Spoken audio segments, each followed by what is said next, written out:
Class का introduction video डाला था और आपसे बोला था कि मैं अब यहाँ पर क्लास 9th का सिलेबस स्टार्ट करने जा रहा हूँ। तो गाइस आज से मैंने यहाँ पर ये मेरा पहला लेक्चर है 9th के क्लास के लिए, और ये लेक्चर जो है मैंने यूनिट 1 से लिया है। जो मैंने आपको लेक्चर में बताया भी था कि यूनिट 1 आपका है नंबर सिस्टम, और नंबर सिस्टम का जो आपका चैप्टर है पहला, तो पहला चैप्टर भी आपका संख्या पद्धति है गाइस। तो यहाँ पे आज हम बात करेंगे नंबर सिस्टम के बारे में कि आपको इस चैप्टर में क्या पढ़ना है। तो आज मैं यहाँ पर आपको केवल इस लेक्चर के थ्रू आपको इस चैप्टर का थोड़ा बेसिक बताऊंगा, और बेसिक कॉन्सेप्ट्स के बाद मैं यहाँ पर आपको exercise 1.1 according to the NCERT book के कराने जा रहा हूँ। तो गाइस बिना देरी किए हुए हम मूव कर रहे हैं अपने कॉन्सेप्ट्स की ओर। तो गाइस पहले बात करते हैं संख्याओं की। जब भी बात आती है नंबर की संख्या, तो संख्या क्या होता है, यहाँ पर कुछ डेफिनेशंस हैं। ऐसा हिंदू और अरेबिक पद्धति के अकॉर्डिंग पहले जो था वो हमारे पास 9 नंबर थे, 1 2 3 4 5 6 7 8 और 9। अभी तक जीरो की खोज नहीं हुई थी, और ये जो नंबर्स थे जिनको हम काउंटेबल नंबर्स बोलते हैं, यानी कि नेचुरल नंबर्स, ठीक है, ये काउंटेबल नंबर्स जो थे इनको हम प्राकृतिक संख्याएं बोलते हैं। तो सबसे पहले अगर बात करते हैं प्राकृतिक संख्याओं की, हमारा पहला डेफिनेशन जो रहेगा, आप लोग नोट्स बना सकते हैं। पहला आपका डेफिनेशन रहेगा प्राकृतिक संख्याएं। तो अगर हम बात करें प्राकृतिक संख्याओं की, प्राकृतिक संख्याओं को हम इंग्लिश में बोलते हैं नेचुरल नंबर्स। तो प्राकृतिक संख्याएं क्या होती हैं, विच नंबर्स, मतलब कि वे संख्याएं जो एक से प्रारंभ हो, प्राकृतिक संख्याएं कहलाती हैं। या फिर ये हम बोल लें कि वे संख्याएं जो किसी चीज को गिनने के काम में आती है, प्राकृतिक संख्याएं कहलाती हैं। जैसे प्राकृतिक संख्याओं को हम डिनोट करते हैं एन से, तो कैपिटल एन आपका क्या होगा, अकॉर्डिंग कैपिटल एन से क्यों प्रेजेंट करता है, मैंने बताया कि आपको प्राकृतिक संख्याओं को इंग्लिश में बोलते हैं नेचुरल नंबर्स। तो ये प्राकृतिक संख्याओं को एन से प्रदर्शित करते हैं, और प्राकृतिक संख्याएं क्या होती हैं, 1 2 3 4 और टिल इंफिनिटी तक ये संख्याएं चलती हैं, वह संख्याएं कहलाती हैं प्राकृतिक संख्याएं। प्राकृतिक संख्याओं के बाद बात आती है गाइस पूर्ण संख्याओं की। अब यहाँ पर आर्यभट्ट ने, जो मैथमेटिशियन हुए हैं बहुत बड़े, उन्होंने जीरो की खोज की। तो ये अधूरी संख्याएं जो थी वो पूर्ण हो गई। अब ये आ गया पूर्ण संख्याएं। अगर हम बात करें तो पूर्ण संख्याएं क्या होती हैं, होल नंबर्स। तो what is the whole numbers, वे संख्याएं, डेफिनेशन आप क्या लिखेंगे, वे संख्याएं जो जीरो से प्रारंभ होती हैं, वे संख्याएं जो जीरो से प्रारंभ होती हैं होल नंबर कहलाती हैं। और इसको हम W से डिनोट करते हैं, क्योंकि होल नंबर होता है, और W फॉर होल मतलब पूर्ण संख्या, होल नंबर्स। तो 0 to इंफिनिटी जो संख्याएं चलती हैं वे कहलाती हैं आपकी होल नंबर्स। गाइस बात आती है आपकी इवन और ऑड की। तो सबसे पहले अगर हम बात करें तो इवन सम,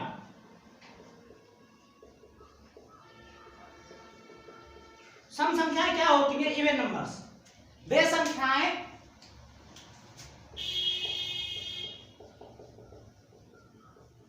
जो 2 से, किससे, 2 से क्या हो, पूर्णतया विभाजित हो। वे संख्याएं जो 2 से पूर्णतया विभाजित हो सम संख्याएं कहलाती हैं। और सम संख्याओं को हम शो करते हैं ई से। ई क्या होता है, ई फॉर इवन, और ई से हम इसको शो करते हैं। तो देखो क्या होगा,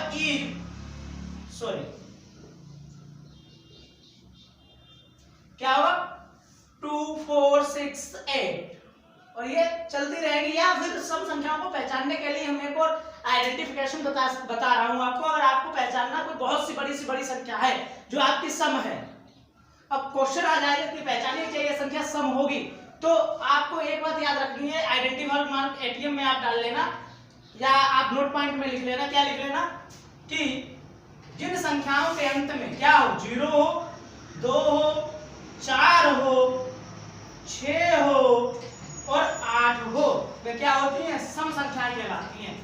जिन संख्या संख्याओं के अंत में क्या हो, 0 हो, 2 हो, 4 हो या 6 हो या 8 हो, क्या कहलाती है, सम संख्याएं। अब आज हम बात करते हैं विषम संख्याओं की। तो हम बात करते हैं ऑड नंबर्स की, विषम संख्याएं। तो भाई विषम संख्याएं क्या होती हैं, वे संख्याएं, डेफिनेशन क्या रहेगी आपकी विषम की, क्लास एट्थ की डेफिनेशन से बेसिकली आप क्लास एट्थ में ये सब पढ़ चुके होंगे। वे संख्याएं जो क्या 2 से पूर्णतः विभाजित ना हो, क्या कहलाती है, विषम संख्याएं कहलाती हैं। और विषम संख्याओं को हम डिनोट करते हैं ओ से, ओवर और ओ से डिनोट करते हैं, या फिर इनको हम लिख सकते हैं, विषम क्या होती है, सबसे छोटी विषम संख्या 1 होती है, 1 3 5 7 9, ये सभी क्या होती हैं, विषम संख्याएं होती हैं। या फिर हम ये कह लें, जिन संख्याओं के अंत में क्या आए, 1 आए, 3 आए, 5 आए या 7 आए या फिर 9 आए, वे सभी आपकी विषम संख्याएं कहलाती हैं। अब अगली बात आती है विषम के बाद आपकी इंटीजर्स की, पूर्णांक।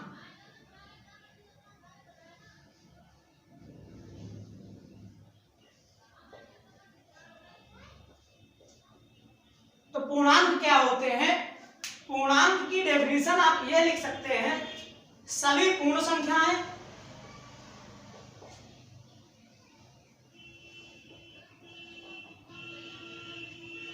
तथा प्राकृतिक संख्याओं का समुच्चय, प्राकृतिक संख्याओं के ऋणात्मक का समुच्चय।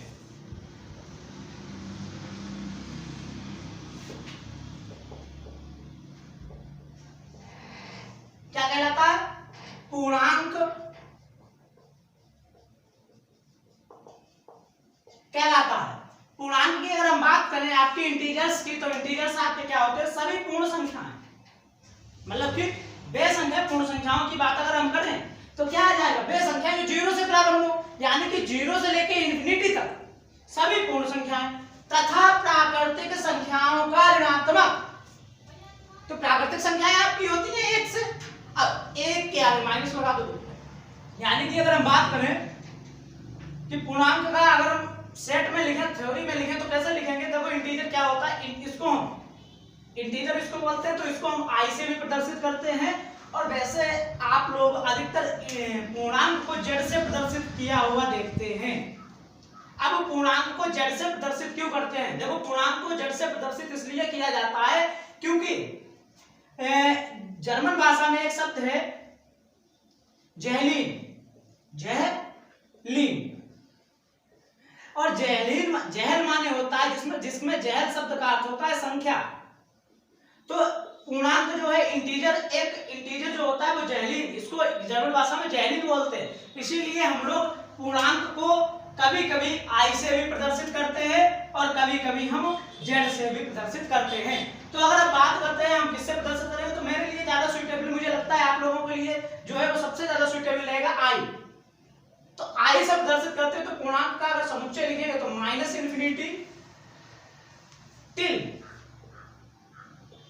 प्लस इन्फिनिटी, सभी क्या होंगे, पूर्णांक होंगे। अब पूर्णांक आपके कितने प्रकार के होते हैं, अब इसमें देखिए पूर्णांक आपके 3 प्रकार के होंगे, यहां से लिख लेंगे 3 प्रकार के पूर्णांक। इंटीजर आपके 3 प्रकार के हो जाएंगे। फर्स्टली आपका पॉजिटिव इंटीजर। पॉजिटिव इंटीजर क्या होता है, मैं आपको देखो पॉजिटिव इंटीजर को मैं समुच्चय के रूप में लिख रहा हूं, आप लोग परिभाषा लिख लेना। आप यहां पे लिख देना पूर्णांक 3 प्रकार के होते हैं। तो पहला आपका क्या रहेगा, पॉजिटिव इंटीजर।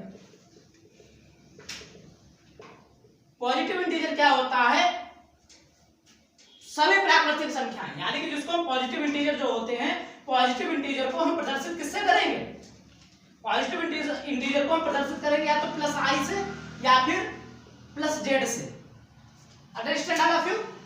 अब पॉजिटिव इंटीजर क्या होते हैं, पॉजिटिव इंटीजर 1 से शुरू होते हैं और टिल इंफिनिटी तक जाते हैं, यानी कि धनात्मक पूर्णांक ये होते हैं जिनके पास जिनमें ऋणात्मक ना हो। अब बात आती है निगेटिव इंटीजर की।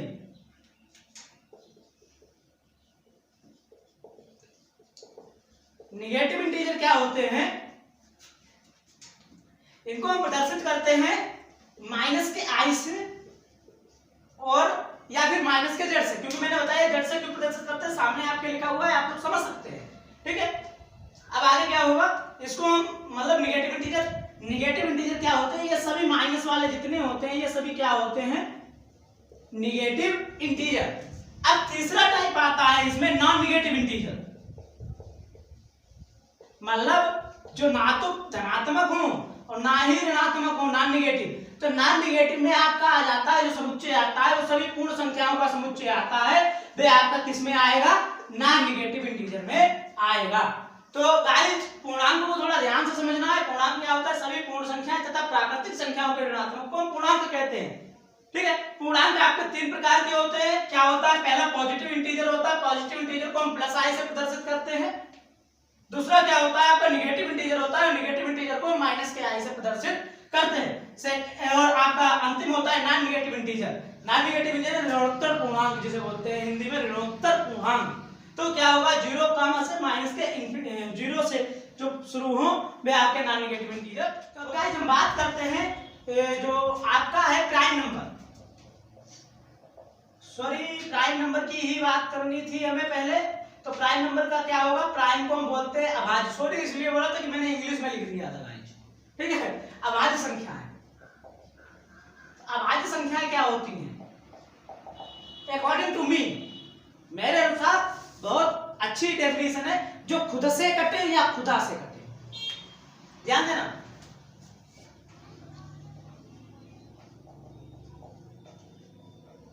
खुद मतलब वे संख्याएं जो स्वयं से कटे, और खुदा यानी कि एक,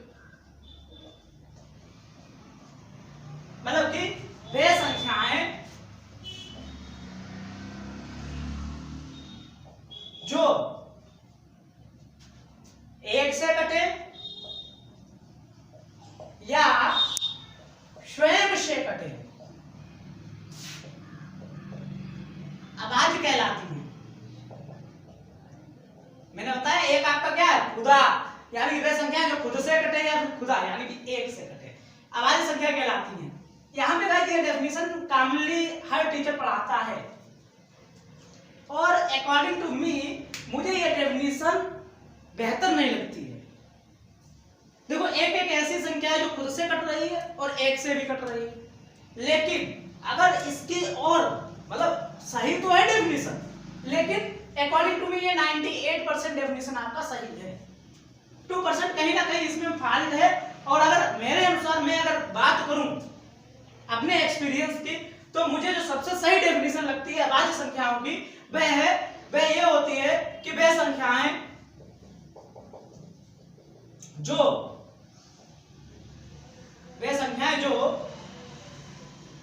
दो गुणनखंड रखती हूं अभाज्य कहलाती हैं। वे संख्याएं जो दो गुणनखंड रखती हो अभाज्य कहलाती हैं। ये कहने का मतलब दो गुणनखंड क्या, उनमें से एक तो एक होगा ही होगा। एक दो गुणनखंड अगर रखती होंगी तो उनमें से एक तो एक है, और दूसरा वह संख्या स्वयं होगी। जैसे 2 है आपकी सबसे छोटी अभाज्य संख्या, तो 2 जो है वो 1 से भी कटेगी, यानी कि इसका एक गुणनखंड 1 हो गया। अब 2 जो है वो 2 से भी कटेगी, तो इसका एक गुणनखंड क्या हो गया? 2 भी हो गया। तो सबसे पहले अगर हम बात करते हैं तो प्राइम नंबर आपकी सबसे छोटी कौन सी है? 1 नहीं है, आप लोग गलत सोच रहे हैं। आपकी सबसे छोटी अभाज्य संख्या है 2, और 2 एक ऐसी अभाज्य संख्या है पूरी अभाज्य संख्याओं के टेबल में कि जो सम है, और कोई भी अभाज्य संख्या सम नहीं है। तो 2 सबसे छोटी अभाज्य संख्या है। पहली बात 2 कैसी है? सबसे छोटी अभाज्य संख्या। उसके बाद 2 अभाज्य संख्या होने के साथ साथ सम संख्या भी है। आपसे क्वेश्चन पूछा जाएगा वह संख्या लिखिए जो अभाज्य भी हो और सम भी हो, तो 2 अभाज्य संख्या सबसे छोटी 2। ठीक है, इसके बाद आपका 3 आता है। 3 जो है वो खुद से कटता है या खुदा से कटता है। 5 खुद से कटता है या खुदा से कटता है। देखिए 3 काटिए, 3 1 से कटेगा या फिर 3 से कटेगा। 5 या तो 1 से कटेगा या फिर 5 से कटेगा। 7 या तो 1 से कटेगा या फिर 7 से कटेगा। 8 नहीं होगी, 9 नहीं होगी, 10 नहीं होगी। 11 1 से कटेगा या फिर स्वयं से कटेगा। तो ये आपका हो गया अभाज्य संख्याएं। अभाज्य संख्याएं वे संख्याएं जो 1 से कटे या फिर स्वयं से कटे, या फिर यूं कह लें वे संख्याएं जो 2 गुणनखंड रखती हो अभाज्य संख्याएं कहलाती हैं। ये मैंने आपको एग्जांपल दे दिया। अब बात आती है भाज्य की। भाज्य में आपको कुछ नहीं करना है। भाज्य में क्या करना है, वे संख्याएं जो 1 से कटे, स्वयं से कटे तथा किसी अन्य संख्या से भी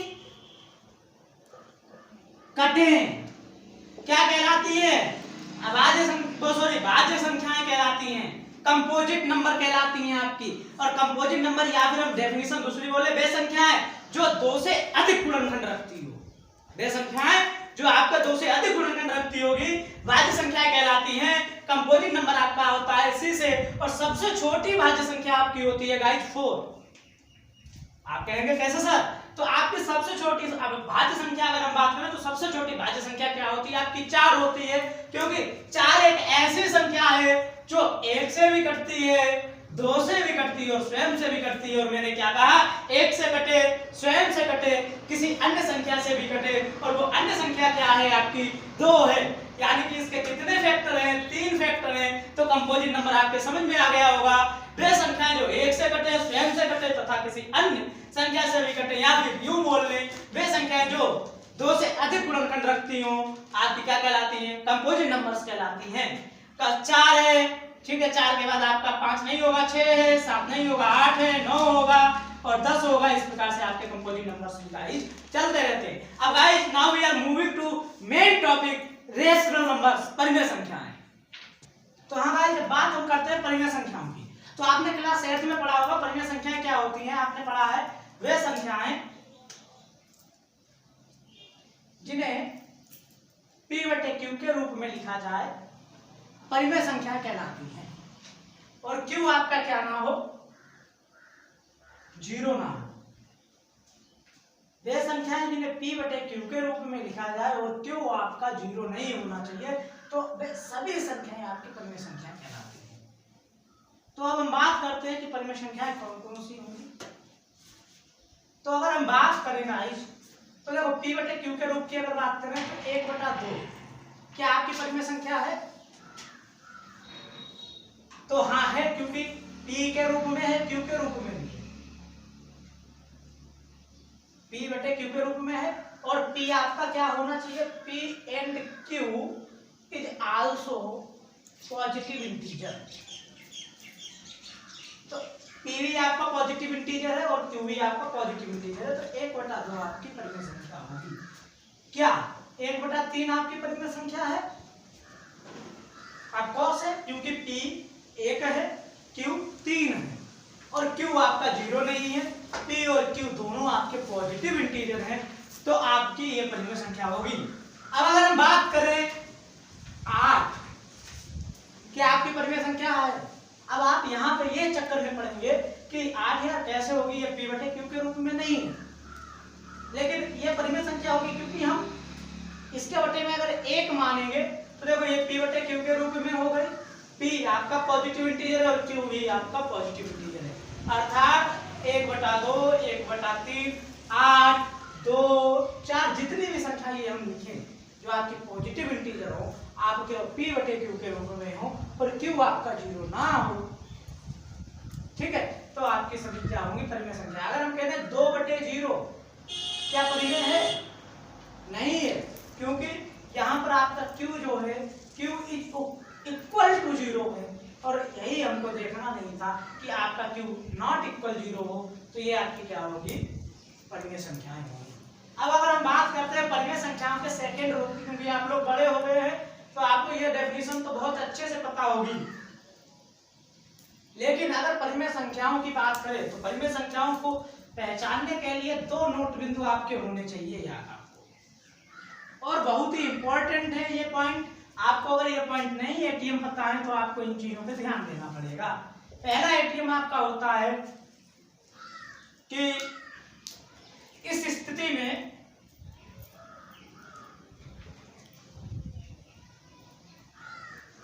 शेषफल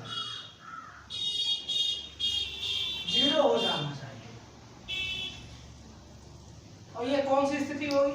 शांत, टर्मिनेटिंग। तो आप क्या दूसरा क्या होगा?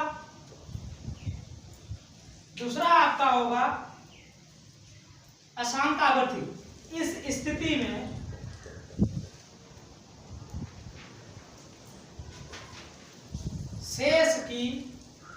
शेषफल की पुनरावृत्ति मतलब बार बार होती है।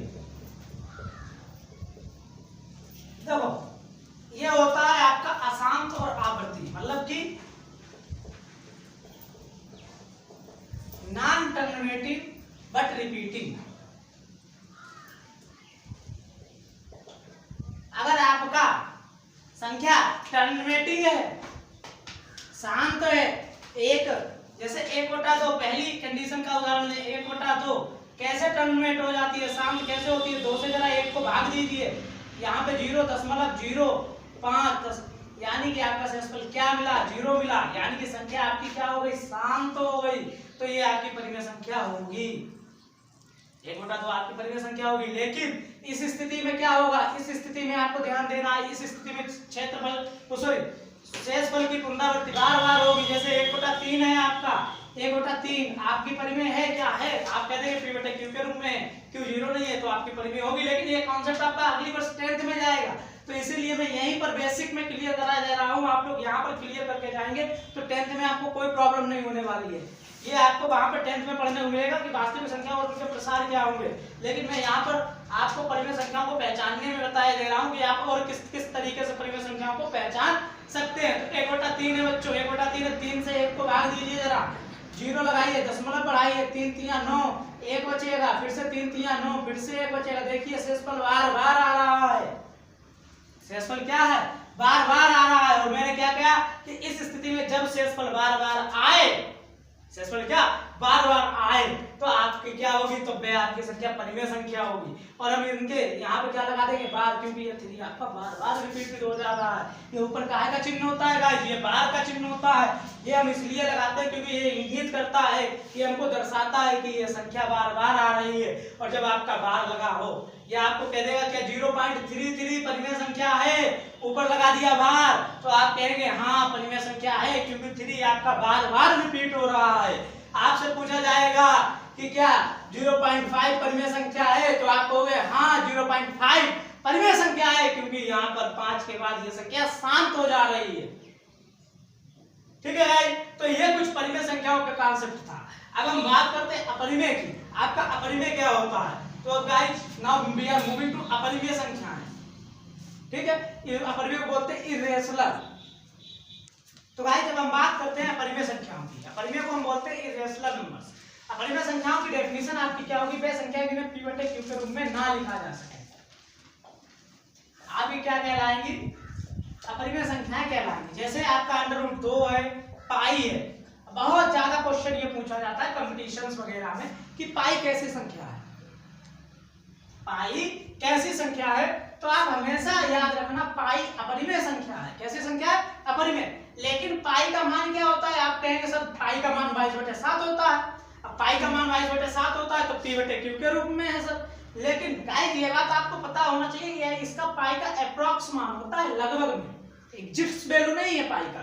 तो अगर हम बात करें तो पाई जो है वो आपका जो है अपरिमेय संख्या होता है। लेकिन अगर पाई के मान 22/7 की बात की जाए तो ये आपकी परिमेय में चली जाएगी। क्या पाई नहीं चली जाएगी, लेकिन इसका मान जो है 22/7 तो परिमेय संख्या है, लेकिन पाई जो है वे परिमेय संख्या नहीं है, क्योंकि पाई का जो है एग्जैक्ट मान 22/7 नहीं होता, लगभग में होता है। पाई का मान क्या होता है? 3.14, मतलब कि बार बार टर्मिनेट, मतलब नॉन टर्मिनेटिंग नॉन रिपीटिंग होता है। मतलब कि नॉन टर्मिनेटिंग नॉन रिपीटिंग, यानी कि अशांत अनावर्ती, नॉन टर्मिनेटिंग, नॉन रिपीटिंग। और अपरिमेय संख्याओं की अगर हम दूसरी भाषा में बात करें, ये तो आपका हो गया √2, अंडर पाई, ये सभी आपकी कैसी हैं, कैसे संख्या है, √2 है, पाई है, √5 है, √7 है, ये आपकी सभी अपरिमेय संख्याएं हैं।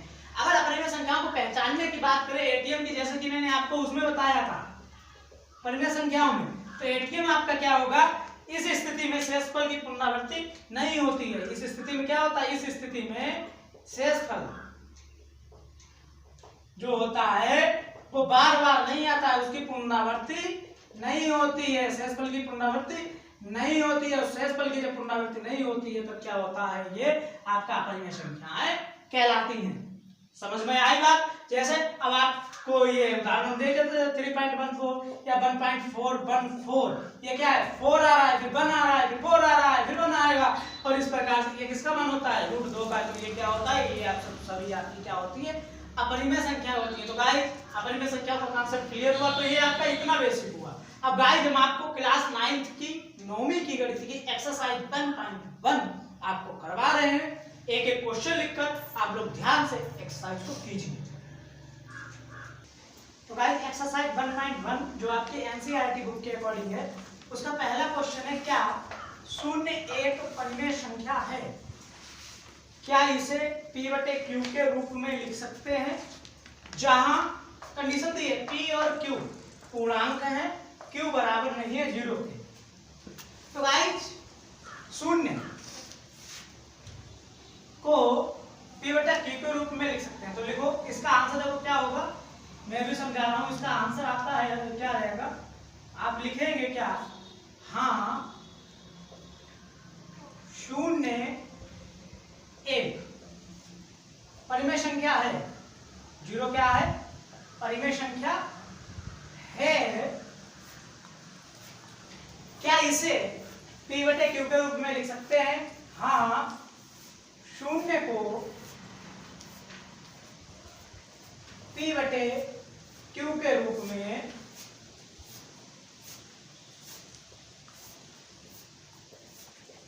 लिखा जा सकता है।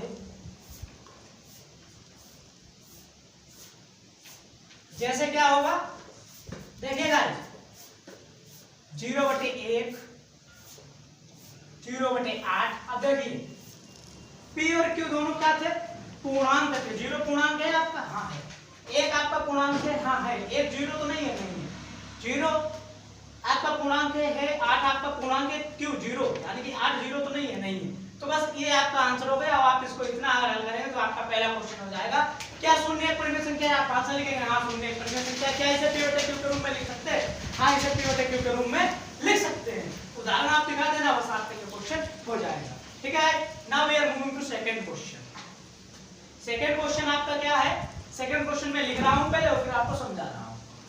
देखिए गाइस, यहाँ पे आपका दूसरा क्वेश्चन है, 3 और 4 के बीच 6 परिमेय संख्याएं ज्ञात कीजिए। तो क्या होगा, यहाँ पर हम इस क्वेश्चन को अगर करना चाहें तो एकेडमिक कैसे करेंगे, मैं दो इस टाइप का 2 क्वेश्चन है, दोनों क्वेश्चन एक ही तरीके से करा रहा हूं। आप लिखेंगे 3 और 4 के बीच 6 परिमेय संख्याएं क्या होगी, 3 और 4 लिखे ले रहे हैं, 10 से गुणा 10 से भाग, ताकि संख्या पे कोई फर्क ना पड़े। और आपका क्या होगा, 30/10 और 40/10। आपका क्या आएगा, अब इसके बीच की 6 परिमेय संख्याएं लिखनी है, लिख दीजिए। क्या होगी, 32/10, 32/10, 33/10, 34/10, 35/10, 36/10, यानी कि 3.1, 3.2, 3.3, 3.4, 3.5 एंड 3.6। लेट्स ये आपका क्या है, आंसर है। तो आप इस प्रकार से अगर कोई 2 संख्याएं दी गई हैं और उनके बीच की परिमेय संख्या ज्ञात करनी है तो आप इस प्रकार से ज्ञात कर सकते हैं। आपका दूसरा क्वेश्चन है जो आपका तीसरा इसमें है, इसी का जिसमें परिमेय संख्याएं आपको ज्ञात करनी है, वो क्या है, मैं गाइस आपको उसमें भी परिमेय संख्याएं बीच की ज्ञात करनी है, लेकिन इसमें 6 ज्ञात करनी थी, उसमें कितनी ज्ञात करनी है, 5। क्वेश्चन आपका एनसीईआरटी बुक के अकॉर्डिंग है थर्ड, क्या है एनसीईआरटी बुक एक्सरसाइज 1.1 के अकॉर्डिंग आपका थर्ड क्वेश्चन। तो देखते हैं, 3/5 और 4/5 के बीच 5 परिमेय संख्याएं ज्ञात कीजिए। तो हम इसको कैसे करेंगे? देखिए वही काम करेंगे, 3/5 और 4/5 के बीच 5 परिमेय संख्याएं क्या होगी? 3/5 एक तरफ लिखे ले रहे हैं, दूसरी तरफ 4/5 लिखे ले रहे हैं। 10 से गुणा 10 से भाग, 10 से गुणा 10 से भाग। पिछले क्वेश्चन में भी किया था 30/50 और 40/50। अब इनके बीच की आप 5 परिमेय संख्या लिख दीजिए। 31/50, 32/50, 33/50, 34/50 और 35/50।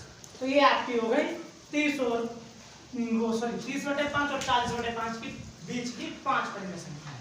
Now guys we are moving to last question of this exercise. तो गाइस जो आपका चौथा क्वेश्चन है, चौथा क्वेश्चन आप बुक में पढ़ेंगे, उसमें लिखा है नीचे दिए गए कथन सत्य है या असत्य, कारण सहित उत्तर दीजिए। मैंने यहाँ पर चौथे का पहला, चौथे का दूसरा और चौथे का तीसरा लिख रखा है। चौथा प्रश्न कह रहा है कि ये कथन जो है ये सत्य है या फिर असत्य है, और आपको इनका कारण भी लिखना है। सत्य है तो क्यों है, असत्य है तो क्यों है। पहला है प्रत्येक प्राकृतिक संख्या या प्राकृत संख्या एक पूर्ण संख्या होती है। क्या ये सत्य है? तो हाँ, दैट्स ट्रू। क्या ये कथन सत्य है? क्यों सत्य है? प्रत्येक प्राकृत संख्या एक पूर्ण संख्या होती है। देखिए प्राकृत संख्याएं शुरू होती है, मैंने आपको बताया था 1 से, और पूर्ण संख्याएं शुरू होती हैं आपकी 0 से। तो देखिए प्राकृत संख्याओं का जो समुच्चय है वो आल्सो किसमें है? पूर्ण संख्याओं के समुच्चय में है। तो भाई प्रत्येक प्राकृत संख्या एक पूर्ण संख्या होती है, यह कथन सत्य है। अगला क्या है? प्रत्येक पूर्णांक एक पूर्ण संख्या होती है, कथन ये असत्य होगा, क्योंकि मैंने बताया पूर्णांक जो होते हैं वो माइनस के भी होते हैं, लेकिन पूर्ण संख्याएं कभी माइनस की नहीं होती है। पूर्णांक माइनस के होते हैं लेकिन पूर्ण संख्या कभी भी माइनस की नहीं होती है, इसीलिए ये कथन आपका असत्य होगा। जैसे आपका पूर्णांक हम कहते हैं -2 है, लेकिन क्या -2 एक पूर्ण संख्या है? नहीं है, तो ये कथन क्या होगा? असत्य होगा। तीसरा जो है कथन क्या है? प्रत्येक परिमेय संख्या एक पूर्ण संख्या होती है, ये भी कथन असत्य है, क्योंकि प्रत्येक परिमेय संख्या एक पूर्ण संख्या नहीं हो सकती है, लेकिन प्रत्येक पूर्ण संख्या परिमेय संख्या हो सकती है। लेकिन यहाँ पे पूछा क्या गया है? प्रत्येक परिमेय संख्या एक पूर्ण संख्या होती है, तो ये कथन आपका असत्य होगा, क्योंकि परिमेय संख्या 1/2 है, लेकिन 1/2 परिमेय तो है, क्या पूर्ण है? नहीं, पूर्ण संख्या नहीं है। तो गाइस इसी के साथ आपका इस एक्सरसाइज का सभी क्वेश्चन कंप्लीट हुआ। गाइस मैंने इस एक्सरसाइज में डिस्कस किया है बेसिक कॉन्सेप्ट, मैंने आपको डेफिनेशंस बताया, और उसके बाद मैंने आपको एक्सरसाइज 1.1 कराया। ठीक है, अब इसी प्रकार से कंटिन्यूअसली आपको क्लास 9 का पूरा कंटेंट इसी चैनल पर मिलता रहेगा, खासकर मैथमेटिक्स का। तो गाइस अगर आपने अभी तक हमारे चैनल को सब्सक्राइब नहीं किया है तो हमारे चैनल को सब्सक्राइब कीजिए और वीडियोस को आप लाइक कीजिए। मैं प्लेलिस्ट क्रिएट कर दूंगा चैप्टर बाय चैप्टर, आप लोगों को दिक्कत ना हो तो आप लोग जाकर पूरा प्लेलिस्ट, और मैं आपसे प्रॉमिस करता हूं कि बहुत जल्द हम लोग एनसीईआरटी बुक के अकॉर्डिंग इस क्लास 9 के सिलेबस को कंप्लीट कर फिनिश करेंगे विद इन 4 मंथ्स। ठीक है गाइस, बस आप लोगों का यूं ही साथ बना रहे, प्यार बना रहे, तो हम बहुत जल्द आप लोगों के लिए एक से एक बढ़िया कंटेंट, एक से एक बढ़िया लेक्चर, और जरूर यही नहीं है कि मैं आपको एनसीईआरटी का ही क्वेश्चन कराऊं।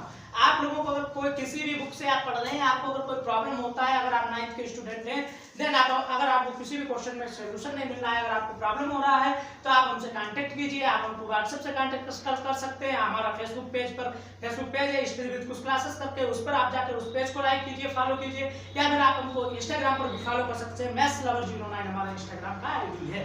ठीक है, इसी के साथ जय हिंद, वंदे मातरम। आप सभी का दिन शुभ हो।